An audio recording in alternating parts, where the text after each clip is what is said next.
Oh, hello, this is Tak Chung from Walk with Tak. Welcome to my YouTube channel. If you enjoyed this video, please like, subscribe, and share. One of the primary goals of my YouTube channel is to help you to make home cooking as part of your daily routines using my fast cooking system.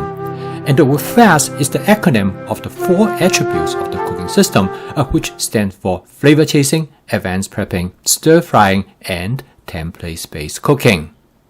If you use the analogy that this cooking system is being a car, then learning to stir fry is the same as learning to drive the car. And therefore, if you master how to drive the car, you can go anywhere you want. Similarly, if you become good at stir frying, you can cook any dishes that you wish. Stir frying requires oil. And for beginners, there are 2 questions. One is that how much oil should one use? And the second question is that how hot the oil should be before you add the ingredients to the wok. Recently, my friend David called me. He said that what I cook just doesn't taste as good as what you have cooked when I eat at your house. And I think it's something about my oil. I either not using enough oil or I do not heat them enough. And he asked me, would it be okay if he come over for me to show him how it is being done? We spent several hours together to cook several dishes, but I still not able to tell him everything that I would like. Because the level of oil used in stir frying is actually quite complicated. There are many factors affect how much you decide that you want to use. So I'm going to try it again in this video. Hopefully I can provide you a good guidance in deciding how much oil that you would like to use in stir frying and how hot you should heat your oil. But first of all, let me start by briefly explain what is the function of cooking oil during stir frying. Most of you probably know that cooking with oil makes food taste better. But is it the oil that makes food taste better, or the oil actually make the food taste better? Well, it actually turned out a little bit of truth in both cases. First is that oil actually do taste better. It makes food taste smoother. And secondly is that the oil able to create a environment during cooking with a temperature that will actually make the food taste better. Now, it is the chemical reaction known as the Mela reaction. Now, I have talked about the Mela reaction many times in my past videos, but I don't mind to repeat it again because it is such an important chemical reaction in cooking. During the late 1800s, a French chemist by the name of Louis Mela discovered that a chemical reaction occurs at a temperature between 250 to 300 degrees Fahrenheit on the cell surface that will combine cell surface molecules to form flavor molecules that we human loves. By being able to sustain temperature up to 500 degrees Fahrenheit, oil provides a perfect environment for the Mela reaction to take place. Being limited by the boiling water temperature at 212 degrees Fahrenheit, a food cooked in water is not going to taste as good as when it is stir-fried in oil because it cannot reach that Mela temperature reaction zone. We love fried chicken, French fry, grilled hamburger, and bread because all these are being cooked at the temperature where the Mela reaction can take place and therefore give them great flavor. To think of stir fry is really no different from frying. You can understand why stir fry make food taste good. By cutting the food into small pieces and stir the content constantly in a small amount of oil, you make stir frying a much more efficient and effective cooking process. Considering stir frying is such a simple process, however, why it does not turn out great each time, as my friend David has attested to. To make the dish turn out good each time, the key is that the amount of oil to use in to cook this dish, not too much and not too little. But the problem is that each food ingredients require a different optimum amount of cooking oil. When you cook different type of food ingredients, you need to make adjustment to the amount of cooking oil that you use in order to achieve the optimum outcome.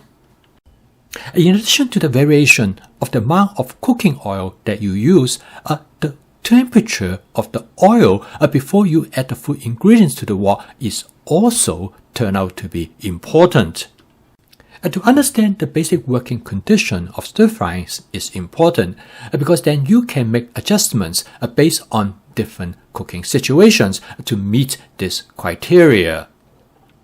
Coating the food ingredients with hot oil is the primary goal of stir frying so that the Mela reaction can take place.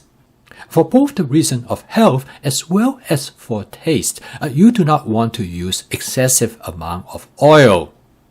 The best is to use minimum amount of oil so that it will minimize the amount of calories as well as to prevent the food from tasting oily.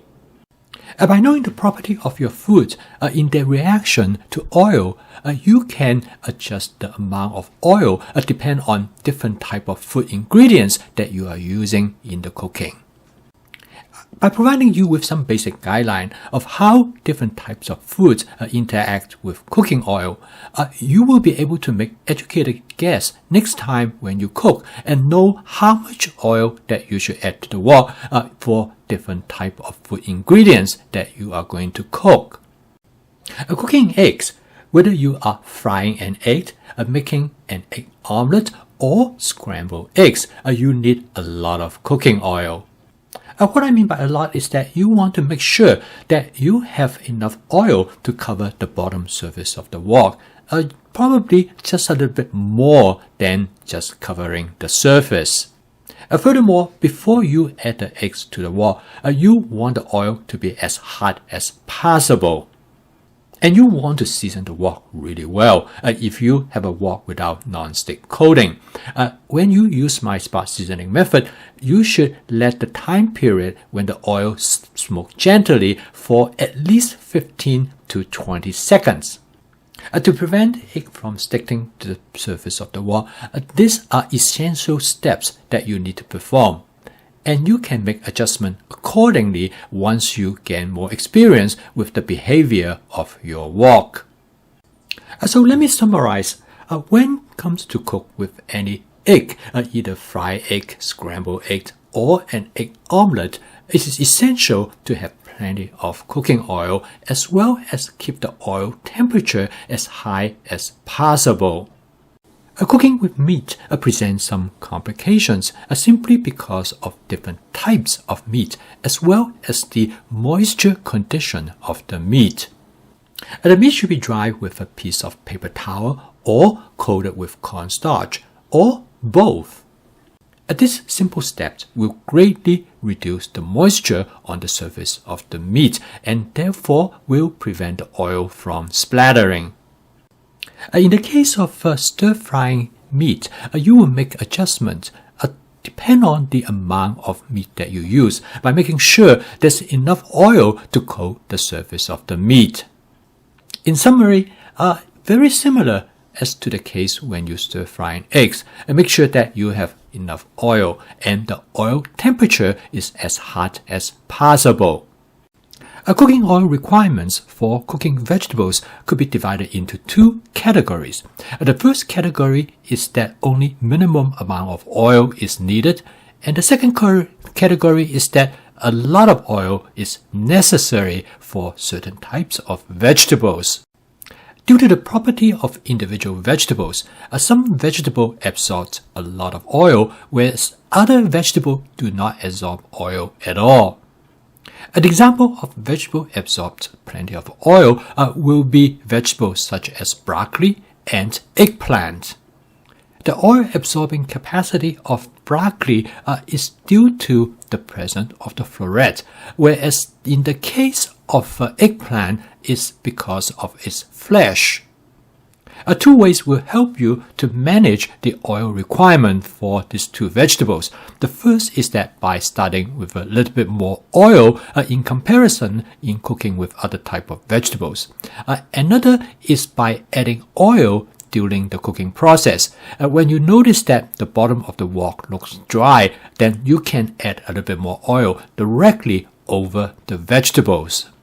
Vegetables that do not require a lot of cooking oil due to their low absorption of oil are vegetables such as cauliflower, green beans, and Brussels sprouts.